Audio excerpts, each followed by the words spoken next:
Hey there, welcome back to the Curious Route. Before we dive in, let me ask you something. Could you survive in the Amazon rainforest with nothing but your bare hands? What about the frozen Arctic tundra? For most of us, the answer is probably no. But scattered across our planet, there are remote tribes who have mastered survival in some of the most extreme environments imaginable, and their techniques have evolved over thousands of years. Today, we're exploring how these incredible communities adapted, innovated, and passed down knowledge that kept them alive when modern technology didn't even exist. And trust me, some of these techniques will absolutely blow your mind. So, let's jump right in. When we think about human evolution, we usually picture biological changes happening over millions of years. But there's another kind of evolution that's just as fascinating and much faster, the evolution of survival techniques. Remote tribes didn't just stumble upon ways to survive. They experimented, failed, learned, and refined their methods over countless generations. Every technique you're about to hear represents thousands of years of accumulated wisdom, trial and error, and incredible human ingenuity. Let's start with fire, because nothing says survival quite like being able to create heat and light from scratch. While most of us reach for a lighter or matches, remote tribes developed dozens of fire-making techniques long before these conveniences existed. The Hadza people of Tanzania, one of the last remaining hunter-gatherer tribes, use a method called fire drilling. They take a straight stick and rapidly rotate it against a flat piece of wood, creating friction. It sounds simple, but it requires the perfect type of wood, the right technique, and incredible patience. The friction generates heat, which ignites wood dust that collects in a small groove. Once they get an ember, they transfer it to a bundle of dry grass and blow gently until flames appear. What's remarkable is that children in these tribes learn this skill by age 10, something that would take most modern adults weeks to master. But fire-making evolved differently depending on the environment. In the wet rainforests of Papua New Guinea, where everything is constantly damp, tribes developed the fire saw technique. They use bamboo, which naturally has a harder outer layer and softer inner pith. By rapidly sawing one piece of bamboo against another, they create enough friction to ignite the soft inner fibers, even when everything around them is soaking wet. This adaptation shows how survival techniques don't just emerge randomly. They evolve in response to specific environmental challenges. Now let's talk about something even more critical than fire: water. You can survive weeks without food, but only days without water. Remote tribes in arid environments became masters at finding and storing water in places where it seems impossible. The San people of the Kalahari Desert, also known as Bushmen, have a technique that seems almost magical. They identify specific plants whose roots store water deep underground. Using nothing but a digging stick, they excavate these roots, sometimes going several feet down. Then they squeeze the moisture out of the roots directly into ostrich eggshells, which they use as canteens. But here's where it gets really interesting. They coat the inside of these eggshells with beeswax to prevent the water from evaporating, creating what might be humanity's first water bottles. In the Amazon, where water is everywhere but often contaminated, tribes developed completely different techniques. The Yanomami people learned to identify specific vines that store clean, drinkable water. When cut at the right angle, these vines release fresh water that's naturally filtered by the plant itself. They pass down the knowledge of which vines are safe and which are toxic, creating an oral library of botanical information that rivals modern field guides. And speaking of the Amazon, let's address something crucial: poison. When you're living in an environment filled with deadly creatures and competing for resources, sometimes the best survival technique is making your weapons more effective. The indigenous tribes of the Amazon developed some of the most sophisticated poison techniques in human history. The most famous is curare, a paralytic poison used on blow darts and arrows. But creating curare isn't just about finding one toxic plant. It's a complex recipe involving multiple plants, specific preparation methods, and exact proportions. The knowledge of how to make it was so valuable that it was closely guarded and passed down only to select individuals. What's fascinating about this poison is how it evolved over time. Early versions were less potent and required larger doses. But over generations, tribes experimented with different combinations, refining the formula until they created versions that could paralyze a monkey or bird within seconds with just a tiny amount. This wasn't random luck. This was systematic experimentation and knowledge accumulation, essentially early pharmacology, without laboratories or written records. Now, here's something that'll make you appreciate modern medicine even more. Remote tribes developed surgical techniques that seem almost impossible without modern tools. The Maasai people of East Africa perform emergency procedures to relieve pressure from head injuries using sharpened stones and incredible precision.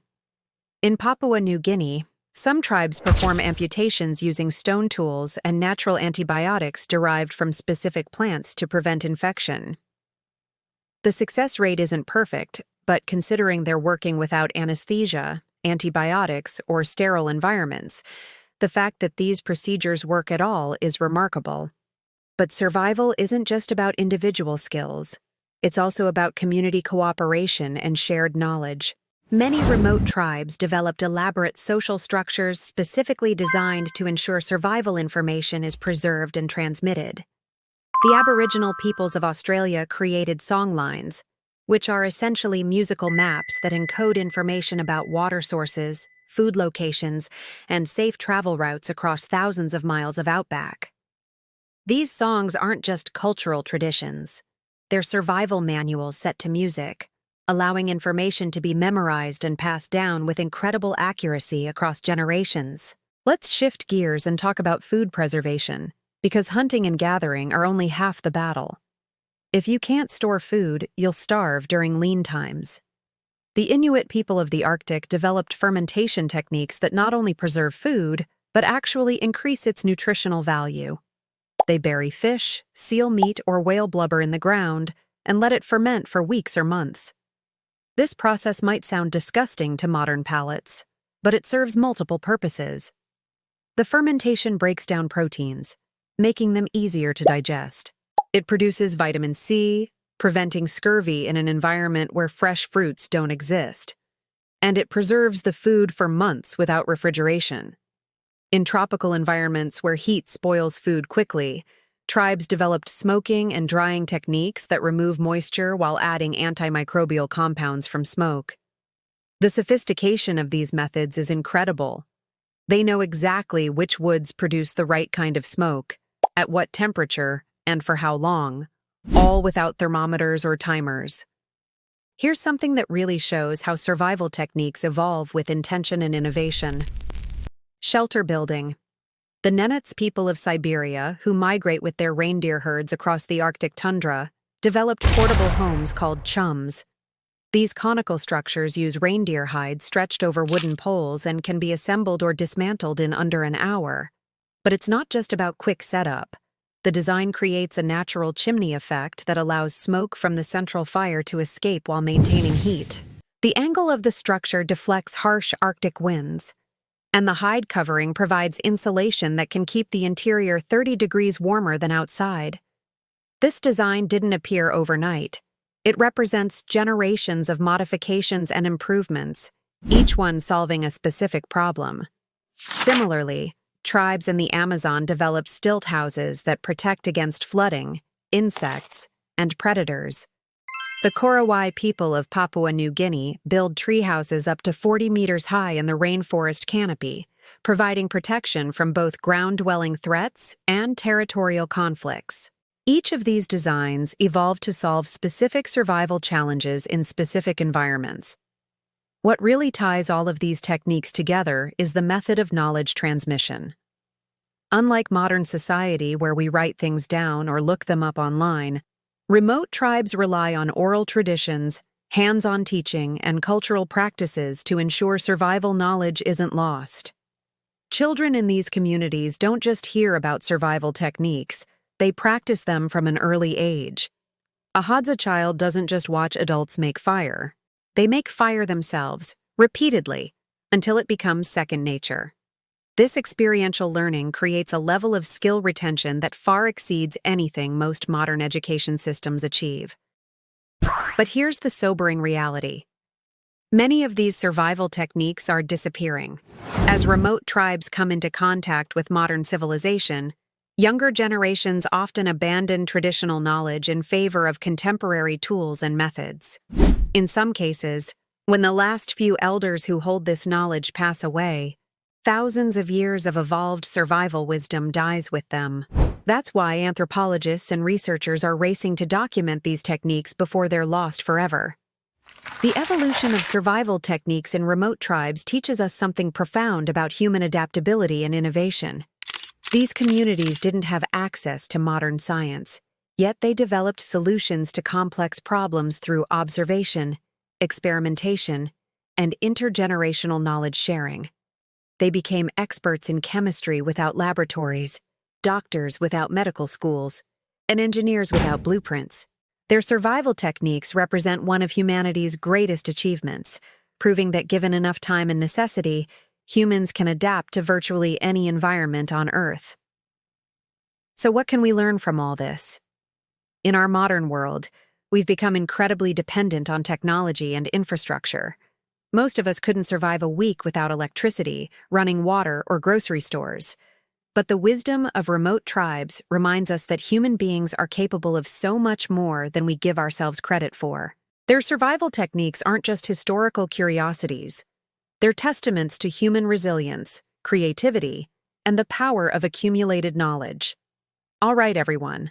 That wraps up today's journey into the fascinating world of survival techniques in remote tribes.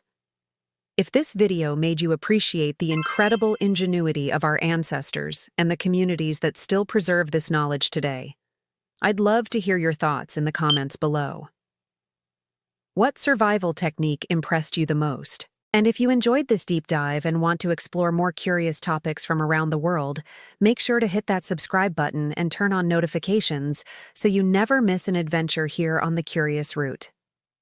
Thanks for watching, and I'll see you in the next one.